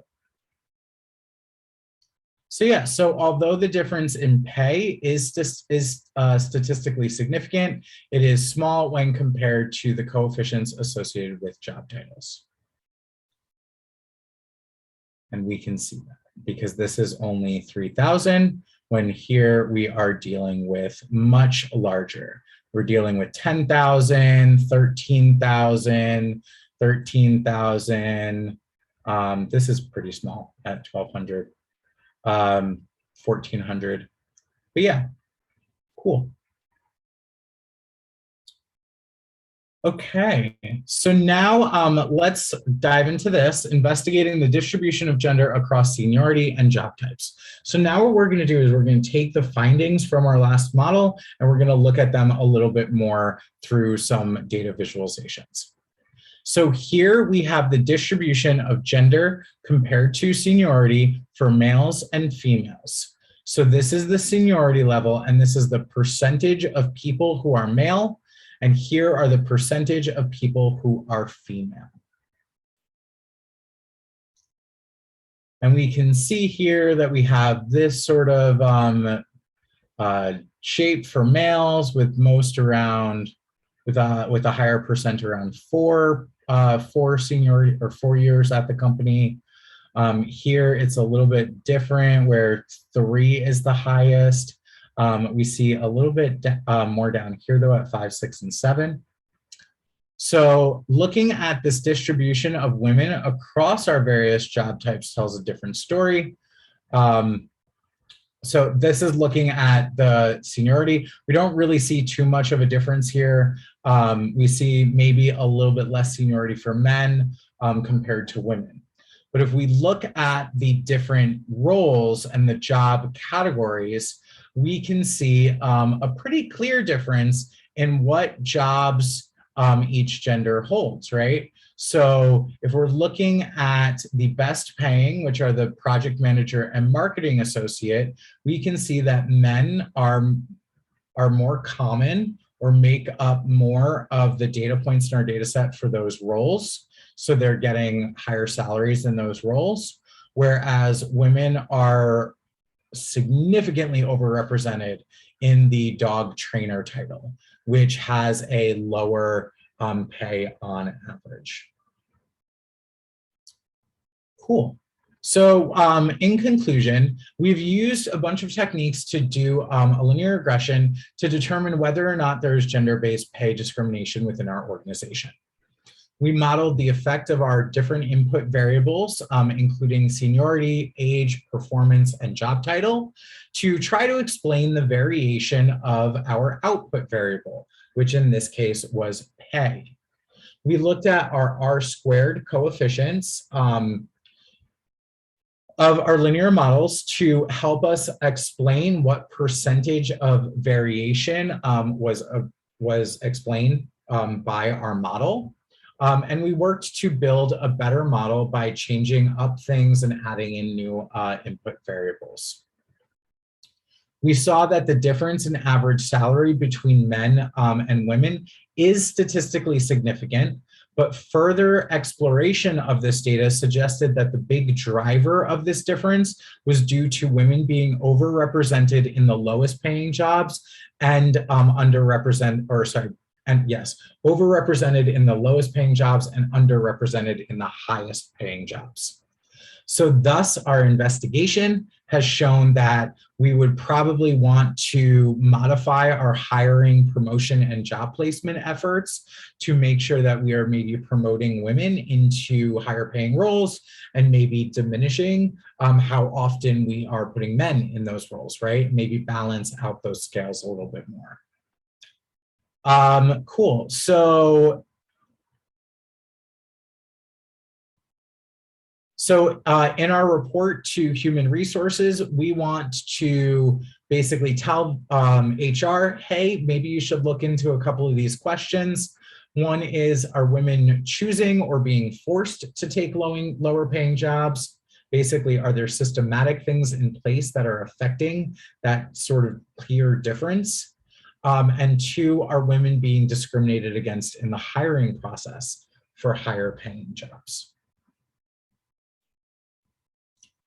All right, and then our takeaways is that we have learned how to look directly at relationships between an outcome of interest and an input variable of interest, but we have learned that that is usually not enough, and there may be other confounding variables that come into play that need to be included.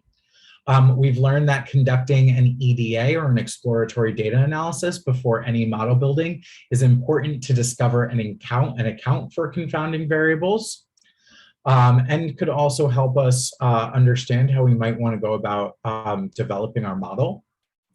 We've looked at the R-squared metric and have understood that it tells us how well our model explains observed variation or how well our model fits the data that we're working with. And we learned that it can be used to compare different models. Finally, analyzing the coefficients of a linear regression to gain understanding of how various parameters impact our final output variable is very important. And the linear regression offers this element of interpretability for our variables that can be a key part in translating data for business action. These days, more advanced models such as neural networks or deep learning approaches or machine learning are usually like the bright new shiny toy that everybody wants to talk about. But in most instances, or in many instances, a linear regression will offer immense value, and it is huge for its inference capabilities, its interpretability, and its explainability. While when we go into machine learning and neural networks, they could outperform a linear regression, but it's usually a black box approach, and we don't necessarily know what's going under the hood. So in a lot of business contexts, linear regressions are still used and are still favored. So you're definitely going to see this in the real world. And with that, that is our case. When I think we're going to take a 15-minute break, and when we come back, we are going to look at the code for all of this. And y'all are going to be so surprised at how simple this code actually is. So this was the hard part, the conceptual stuff. The coding is actually pretty easy. Great. Awesome. Thank you, Jonathan. So let's go for a little break and we'll be back in a few minutes.